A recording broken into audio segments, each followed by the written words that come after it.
Del panorama internacional es noticia que, rodeada por sus ministros y la cúpula militar y policial, la presidenta peruana Dina Boluarte respaldó este sábado en conferencia de prensa la acción represiva de las fuerzas de seguridad contra las protestas populares, según reporta el diario argentino Página 12. El enfrentamiento entre las fuerzas del orden y los manifestantes que exigen la restitución del depuesto presidente Pedro Castillo, entre otras demandas, ha causado 21 muertos y más de 200 heridos, en muchos casos por impactos de bala. Este sábado la represión alcanzó al partido de izquierda Nuevo Perú, con representación parlamentaria, y a una organización campesina cuyos locales en Lima fueron allanados por la policía.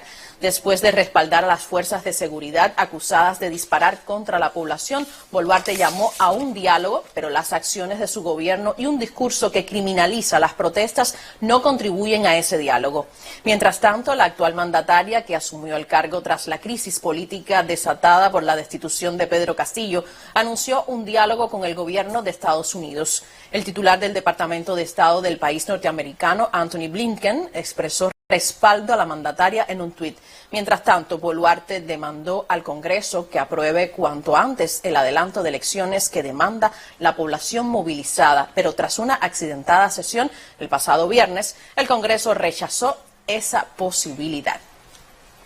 Y a nivel mundial continúan los reportes de ligeros repuntes del número de personas contagiadas con la COVID-19.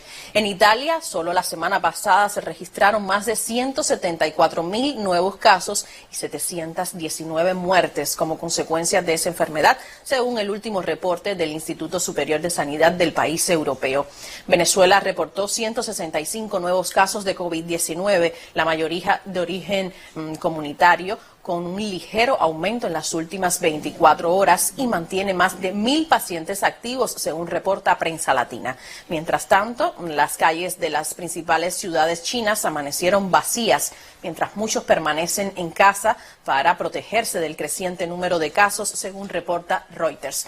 China está viviendo la primera ola de 3 que esperan durante este invierno, según informó el epidemiólogo más importante del país, Gu Sunyu.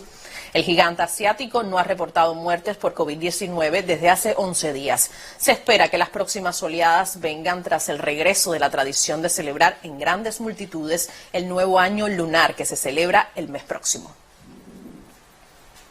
La ONU conmemora hoy el Día Internacional del Migrante, con un llamado a diversificar las vías de desplazamiento basadas en derechos, en un contexto en el que conflictos, inseguridad y efectos del cambio climático impulsan movimientos forzosos.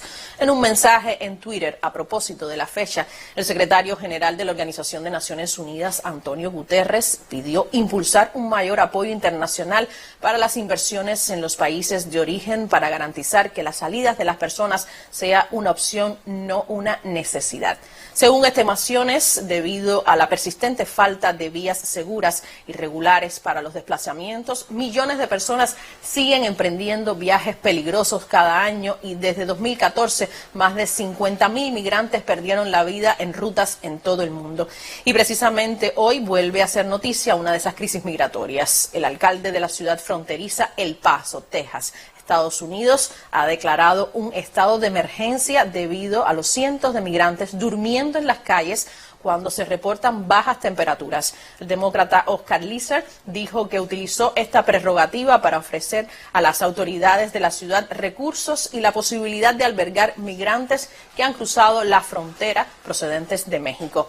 La crisis migratoria ha empeorado durante la administración de Joe Biden, lo cual ha ocasionado una dura campaña de críticas de la oposición republicana. El Senado de Estados Unidos aprobó un gasto récord anual de defensa de $858.000 millones, 45.000 millones más de lo propuesto por el presidente de Estados Unidos, Joseph Biden. El presupuesto de este año representa un aumento de más del 4% con respecto al monto del año fiscal 2022 y representa el 39% del gasto militar total mundial en 2020. El presupuesto comprende más dinero para gastos militares en apoyo a Kiev en la crisis ucraniana y fue apoyada por 83 votos con 11 en contra, y ahora irá a la mesa del presidente Biden para que lo firme antes de la fecha límite de fin de año.